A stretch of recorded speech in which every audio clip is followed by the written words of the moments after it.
말씀 보도록 하겠습니다. 말씀은 누가복음 14장 33절에서 35절까지의 말씀입니다. 누가복음 14장 33절에서 35절까지의 말씀입니다.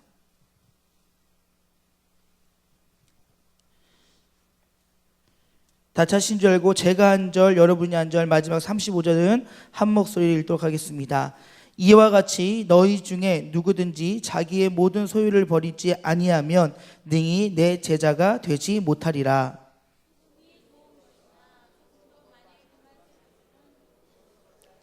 한 목소리 읽겠습니다. 땅에도 걸음에도 쓸데없어 내버리느니라. 들을 귀가 있는 자들은 들을지어다 하시니라. 아멘. 할렐루야. 우리 앞뒤 옆 사람 바라보면서 이렇게 인사했으면 좋겠습니다. 주님의 이름은 사랑합니다. 사랑합니다. 반갑습니다. 여러분, 요즘에 그 유행하고 인기 1위에 방영되고 있는 드라마가 있습니다. 뭐가 있죠? 예? 조인성이 나오고 공효진이 나오는 괜찮아 사랑이야. 맞아요? 예. 너무 멋있어요. 그림이요. 그죠? 조인성은 남자가 봐도 잘생겼어요.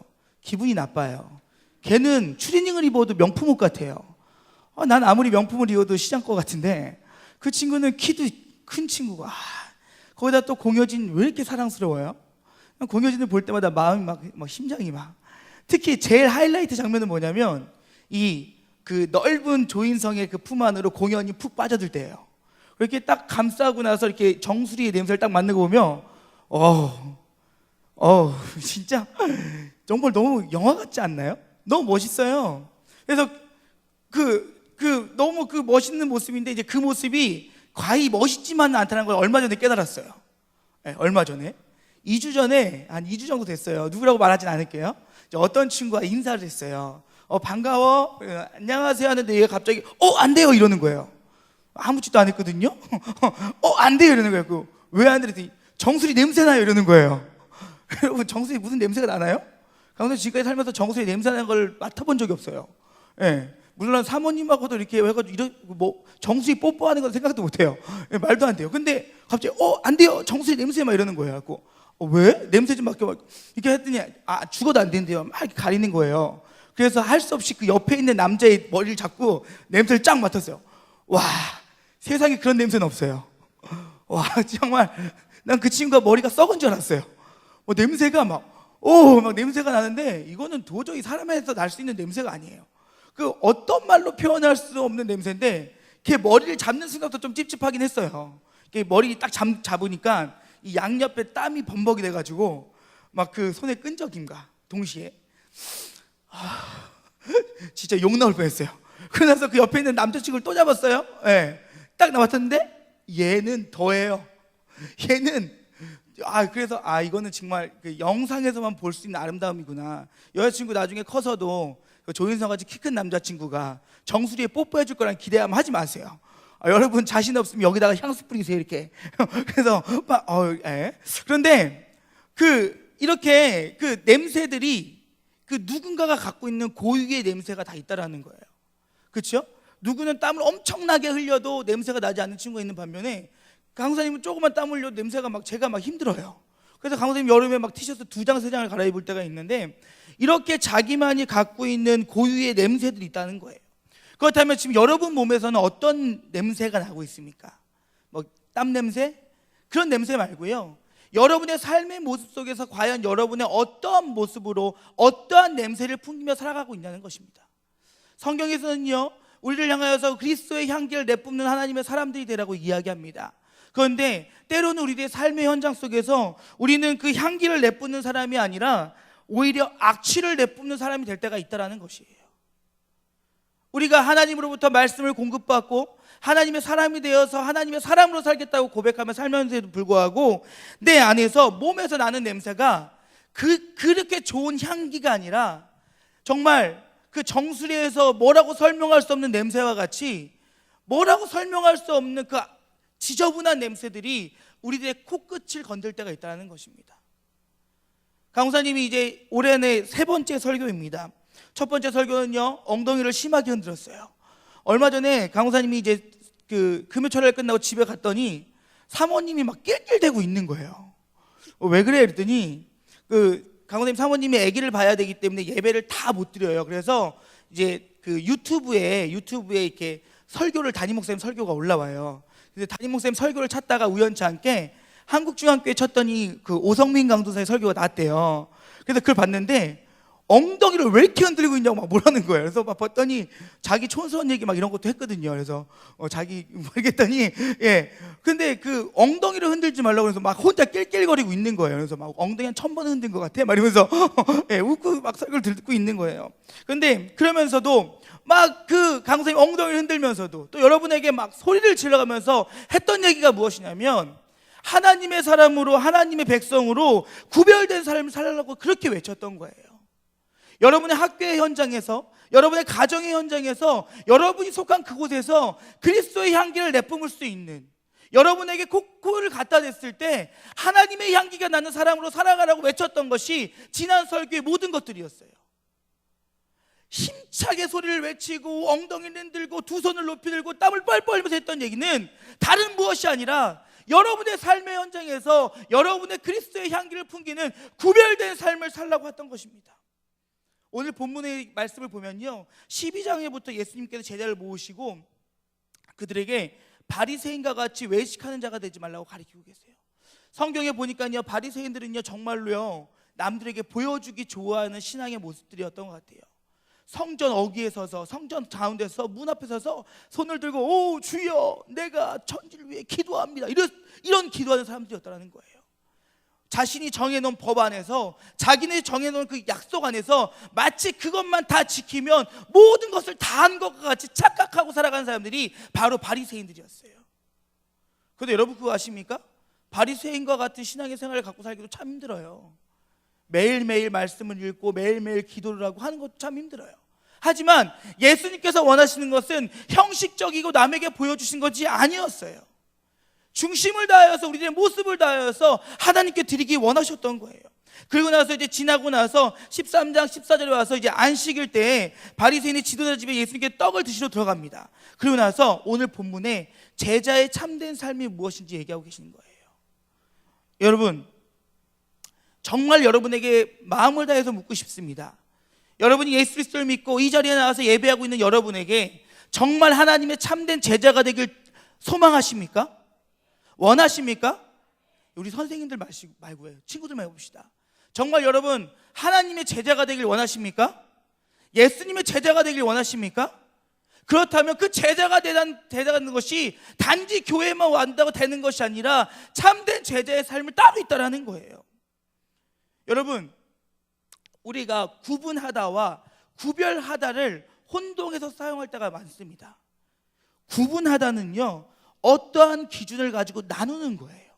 그래서 대체적으로 공통적인 거, 예를 들어서 안경 쓴 사람은 오른쪽으로, 뭐 반팔 티셔츠 사람 왼쪽으로, 이렇게 구분하는 것이 구분이에요.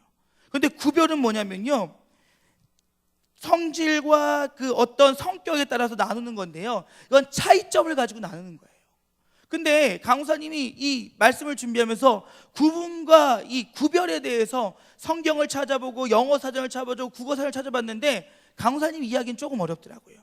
그래서 원어를 봤어요. 헬라어로 보니까요, 아포리세이라는 그 써있는데요, 이 말은요 아포리조라는 말에서 나온 거예요. 이거는 뭐냐면요, 어려워요, 이해하려고 하지 마세요.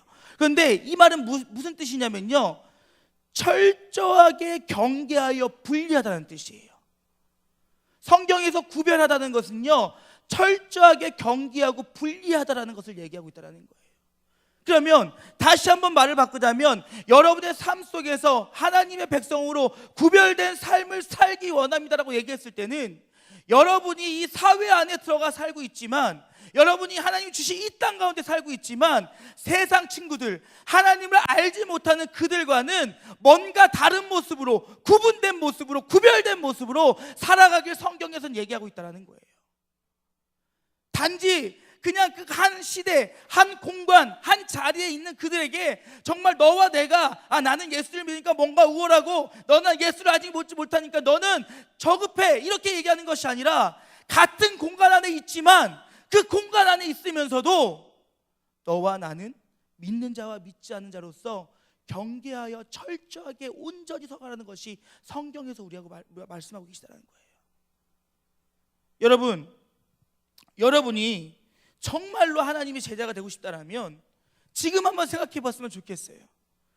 여러분의 학교에서, 여러분의 그 교실 안에서 한 30-40명의 친구가 앉아있는 가운데 여러분 구별된 삶을 살고 계십니까? 학교는 너무 범위가 넓어요. 줄입시다. 학원에 갔을 때 여러분 한 반에 10명 정도 되고 또 소수적인 친구들 모였을 때 그 안에서 여러분 예수를 믿는 사람으로 구별되어서 살고 있습니까? 그것도 너무 넓다고요? 좋습니다. 그럼 여러분 가정 안에서, 여러분 집에서 내가 예수를 믿는 사람으로, 예수를 믿는 하나님의 자녀로 구별된 모습으로 서고 있냐는 거예요. 강사님은 자신이 없어요. 강사님도 말씀을 보면서 고민하고 기도하고 하나님 앞에 엎드리지만 날마다 무너지는 내 모습을 바라보면서 또 실수했구나라고 얘기한다는 거예요. 그런데 성경은요, 우리에게 구별된 삶을 살라고 얘기하고 있어요. 잘못된 우월의식과 내가 저들보다 낫다라는 바리새인들과 같은 마음이 아니라 정말 내가 그들과 동일한 인간이지만 나 같은 죄인을 하나님 너무너무 사랑해 주셔서 그건 나를 구원해 주시고 나를 축복해 주시고 나를 하나님의 자녀로 살게 해주셨다는 것에 감사함으로 이제는 말씀대로 살아가기, 최선을 다하는 모습으로 살아가라고 얘기하고 있다는 거예요. 성경은 말합니다. 구별된 삶은요, 내가 중심이 아니라 하나님이 중심이 될 때 가능하다는 거예요. 나의 삶의 중심이, 나의 삶의 모든 중심이 나에게 맞춰져 있는 것이 아니라 하나님께 맞춰져 있을 때 우리들의 삶은 구별된 삶을 살아갈 수 있다는 것입니다. 오늘 33절에 이렇게 나와 있어요. 이와 같이 너희 중에 누구든지 자기의 모든 소유를 버리지 아니하면, 모든 소유를 버리지 아니하면 내 제자가 될 수 없다는 거예요.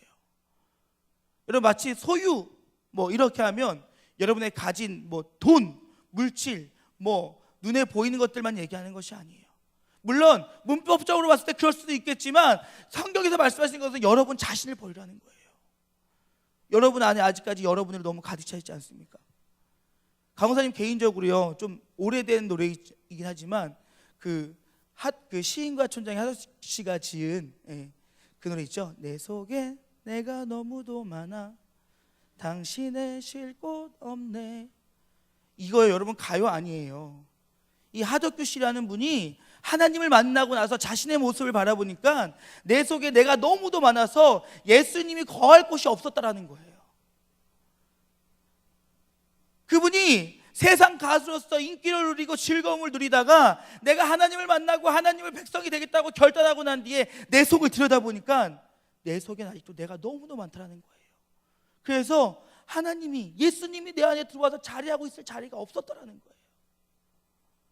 여러분, 하나님을 믿고 있지만, 예수님을 믿고 있지만 아직까지 우리의 삶의 중심이 내가 되어 있지 않습니까? 아직까지 내가 갖고 있는 그 소유를 팔지 못하고 그 소유를 내 것이라고 생각하고 그것만에 매달려 있지 않습니까? 강사님은요, 고집이 센 사람이에요. 그래 보이죠? 끄떡거리지 말아라, 시험 든다. 네, 강사님 고집이 센 사람이에요. 한번 마음 먹으면 어떻게든 해내야 돼요. 막 저기서 혼자 터진 친구 한 명 있어요 지금. 말도 못하고. 알아낼 거 있으면 알아내요. 끝까지 알아내요. 어떻게든 알아내요. 네. 정수리 냄새 맡으려면 맡아요. 갖다 댔다가. 네. 그런데 그러다 보니까 내 것만 정답인 거예요. 내 것만 정답인 거예요. 내 말이 아니, 내가 생각한 거하고 틀리면 그거는 다른 게 아니라 틀린 거예요. 어느 때는요, 기도하던 중에 내 마음과 하나님이 주신 마음이 달라도요, 내게 맞는 거예요. 근데요, 그 결과는 처참하더라고요. 내 마음대로, 내 뜻대로 할 수 없는 것이 내 삶임을 알면에도 불구하고 내 안에 있는 것들이 너무너무 강하여서 나의 소유를 버리지 못하여서 마치 그것이 내 것이라 착각하고 있을 그때 하나님은 그것이 아니라고 말씀하시더라고요. 여러분, 우리의 가진 모든 것들은 하나님의 것임을 잊지 않길 주님의 이름으로 간절히 소망합니다. 모든 것이 하나님께 속해 있고 모든 것이 하나님께 있으며 나 같은 죄인을 살리신 그 하나님의 그 핏값으로 나의 모든 것을 사셨음을 잊지 않는 여러분 되길 주님으로 간절히 소망합니다. 여러분은 더 이상 여러분의 것이 아니에요. 하나님이 여러분에게 허락해 주신 것이지, 그 여러분의 삶을 하나님께서 허락해 주신 것이지 너희 마음대로 하라고 주신 것이 아니라는 거예요. 나 오늘은 놀고 싶으니까 주일날 본 예배야, 놀러 가야지. 아니요, 안 된다는 거예요. 이 상황에서는 내가 잠깐 내 이익을 취해도 하나님이 들어주실 거야. 아니요, 받아주지 않으세요. 왜요? 하나님께서는요, 하나님의 사랑하는 자녀들이 자신의 멋대로 제 갈 길로 가는 것들 원치 않으시거든요. 그러기에 여러분의 가진 모든 것들이 하나님께 있음을 인정하고 여러분의 제자가 되기 위해서는 그것들을 다 하나님께 내려놓을 수 있길 주님으로 간절히 소망합니다. 그래서 하나님께 붙들린 삶, 하나님께 매달린 삶, 하나님께서 허락하신 그 삶을 살아갈 때 여러분의 삶은 분명히 변할 수 있다는 거예요.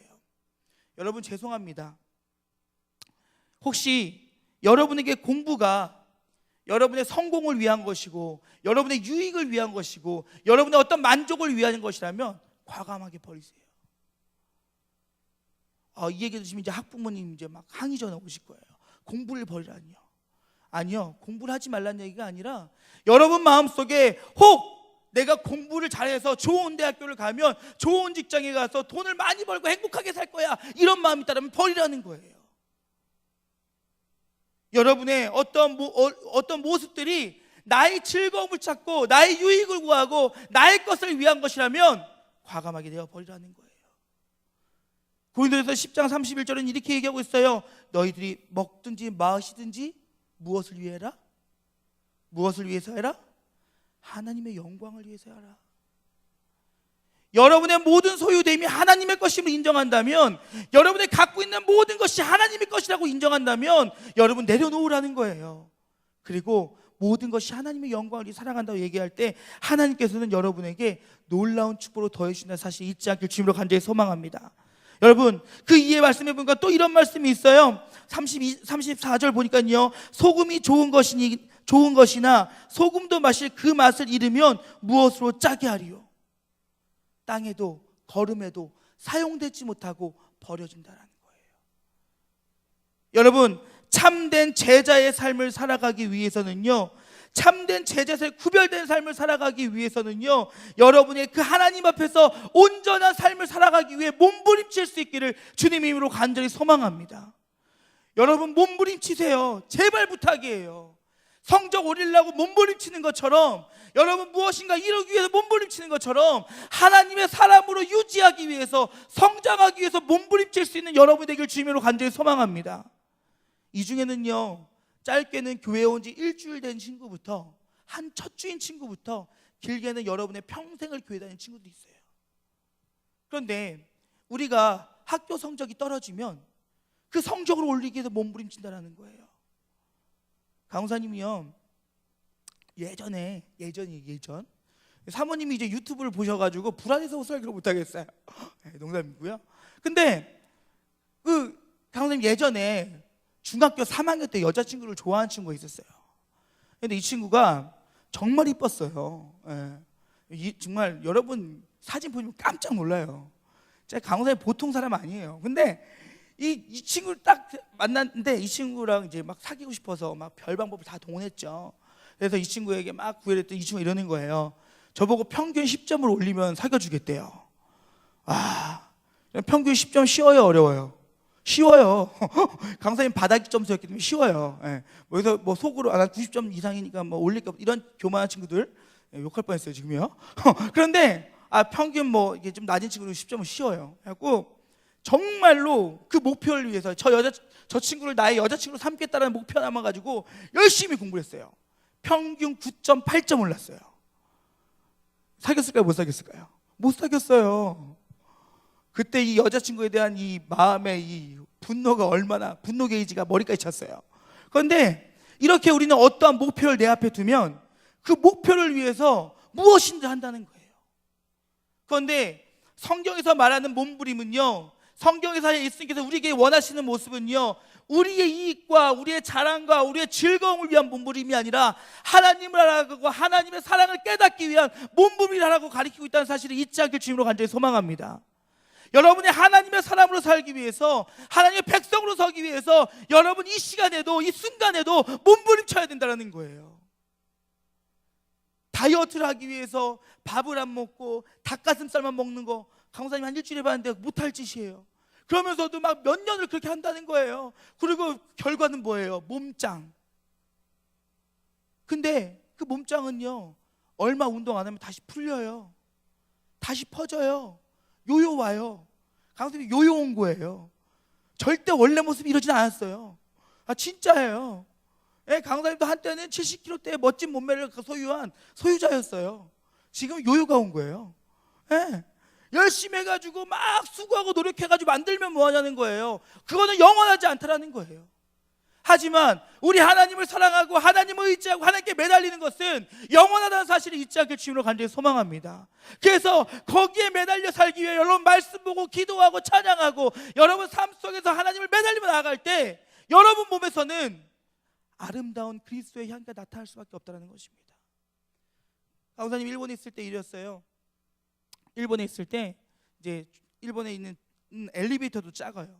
그래서 막 8인승인데 강사님 같은 사람 한 3명 타면 막 10,000원 이렇게 떠요.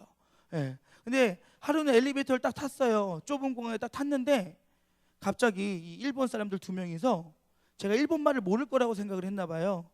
거기서 저 사람 마늘 냄새 난다고 이렇게 자기들끼리 히익거리고 있는 거예요. 여러분 혹시 여러분 친구에게서 마늘 냄새 맡아본 적 있나요? 거진 없을 거예요. 왜냐하면 우린 잘 못 느껴요. 왜냐하면 여러분이 맨날 먹는 것들이 마늘이 꼭 들어가 있기 때문에 마늘 냄새 잘 못 느껴요. 혹시 삼겹살이나 이런 거 먹을 때 생마늘 먹으면 모를까? 잘 몰라요.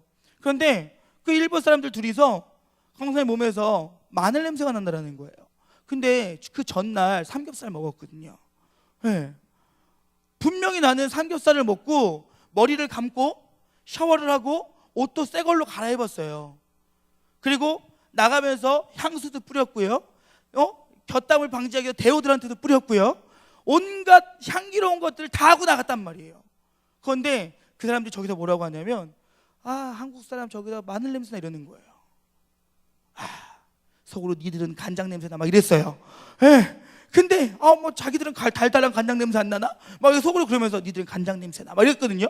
그런데 내가 무엇을 먹고 내가 무엇을 받아들이고 내 안에 무엇이 들어가냐에 따라서 나에게 나오는 향기는 틀리다는 거예요.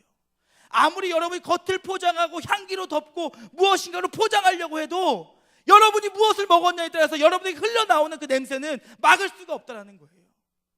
여러분이 세상 것을 먹고 세상 것을 받아들이고 세상 것대로 살아간다면 여러분이 아무리 노력한다고 할지라도 여러분 입에서는 여러분 모습 속에서는 세상 것이 나갈 수밖에 없어요. 하지만 여러분이 하나님의 제자가 되기 위한 몸부림으로 말씀 보기에 앞장서고 기도하기에 앞장서고 찬양하기에 앞장선다면 여러분들 모습 속에서 여러분들도 모르게 그리스도의 향기가 풍겨난다는 사실을 잊지 않길 주님으로 간절히 소망합니다. 그러기에 여러분은 지금 이 시간에도 하나님을 만나기 위한 몸부림을 쳐야 된다는 거예요. 강사님은요 캠프 전에 이런 얘기를 여러분에게 분명히 했습니다. 여러분 캠프 때 가면 여러분은 은혜 받을 거예요. 여러분이 알 수 없는 모습이 여러분이 변할 거예요. 찬양할 때도 막 장난 아닐 거고요. 예언했어요. 됐죠? 그대로. 그래서 돌아와서 얘기했어요.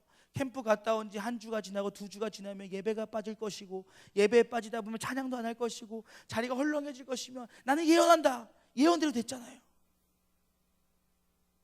여러분 캠프 때 여러분의 모습을 보면요 하나님을 위해 목숨 바칠 선지자들이에요. 선교사들이에요. 아골골짝 빈들에도 내가 복음 들고 하나님 있으면 내가 가겠습니다. 이런 모습이에요. 나 누구라고 얘기하잖아요. 고등학교 2학년 여자들 몇 명 있어요. 걔들 찬양하는 영상 보면 앞에서요 막 미친 애들 같아요. 막 그렇게 하는데 지금 봐봐요. 찬양하자 그러면 뭐야? 누구라고 얘기 안 했어요. 그죠? 맨날 그래요. 맨날. 그런데 여러분이 지금 이 시간에도 이곳이 수련의 장이라고 생각하고 하나님을 만나겠다는 기대함을 가지고 이곳에서 하나님이 나에게 역사하시겠다는 그 기대함을 가지고 예배한다면 지금 이 순간 이 자리가 하나님의 놀라운 역사의 자리가 된다는 사실을 잊지 않길 주님의 이름으로 간절히 소망합니다. 그리고 매주 하나님의 말씀을 들을 때마다 먹을 때마다 그것이 여러분이 아멘으로 화답하며 나간다면 이 자리가 차고 넘치는 것은 불과하고 그거는 둘째치고 여러분 몸에서는 그리스도의 향기가 풀풀 나갈 거예요.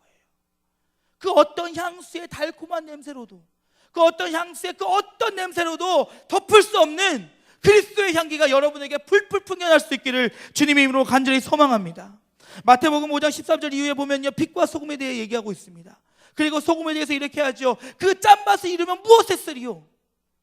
여러분, 정말 그 소금의 역할이 중요한 것이 아니라 하나님께서 여러분에게 소금의 역할을 주셨다면 그 역할을 여러분 유지하고 그 짠맛을 갖고 가기 위해 노력해야 되는 사실을 잊지 않길 주님으로 간절히 소망합니다. 그 짠맛을 잃어버리면요, 우리 하나님께서는요, 공의의 하나님이세요. 언젠가는 우리에게 책임을 물으신다는 거예요. 우리 하나님은 사랑의 하나님이세요. 마음껏 우리에게 주시는 그 놀라운 하나님이세요. 능력의 하나님이세요. 하지만 또 우리 하나님은 하나님의 사랑하는 자녀들이 바른 길로 가게 하기 위해서 분명하게 계산하실 건 계산하신다는 거예요. 오늘 본문에서도 그 소금의 맛을 잃으면 거름에도 쓸데없어 버리게 된다는 겁니다. 여러분, 간절히 소망하는데요, 하나님 앞에서 버림받지 아니하고 하나님 앞에서 정말 귀한 짠맛을 내며 하나님께 귀에 쓰임받는 여러분 될 수 있길 주님으로 간절히 소망합니다. 강사님 정말 기도해요. 여기 이 자리에서 대통령도 나왔으면 좋겠고요, 이 자리에 유명한 총리 유엔의 누구 이런 유명한 자리에 여기서 나왔으면 좋겠어요. 하나님께 쓰임받았으면 좋겠어요. 그리고 멋진 기업가 여러분이 되었으면 좋겠어요. 그리고 그들을 통해서, 여러분의 모습을 통해서 이 나라 이 민족이 하나님의 사람으로 세워진 것을 날마다 꿈꿔요. 그러기 위해서는 우리가 그 짠맛을 유지하기 위하여, 그리스도의 향기를 지니기 위하여 날마다 몸부림쳐야 된다는 거예요. 여기 와서 주일날 예배 3, 40분 1시간 드리는 거에 만족하지 마세요. 셀공과도 열심히 참석하세요. 기도회가 있다면 기도회도 나오세요. 모임 있다면 모임도 나와보세요. 마치 내가 주일날 이 자리에 한번 나갔다 오는 것이 내가 믿는 자로서 그리스도의 모든 책임을 다하는 거라는 오해는 버리세요. 우리는요, 날마다 숨쉬는 순간순간마다 하나님을 위해 살아야 돼요. 우리의 힘으로는 할 수는 없어요. 우리의 능력으로는 절대 할 수 없어요. 그러기에 몸부림쳐야 돼요. 그러기에 몸부림쳐야 돼요. 정말 그 아픈 사람들이 치료하기 위해서, 낫기 위하여 정말 몸부림치는 것 같이 나의 영혼이 죽어 있다면, 나의 영혼이 지금 소멸되어 있다면, 수그라져 있다면 일어나기 위해서, 다시 일어나 달리기 위해서 몸부림칠 수 있는 여러분에게 주님의 이름으로 간절히 소망합니다. 그럴 때 하나님이 여러분을 통하여서, 여러분의 짠맛을 통하여서 하나님의 나라를 이뤄가신다는 사실을 잊지 않길 주님으로 간절히 소망합니다.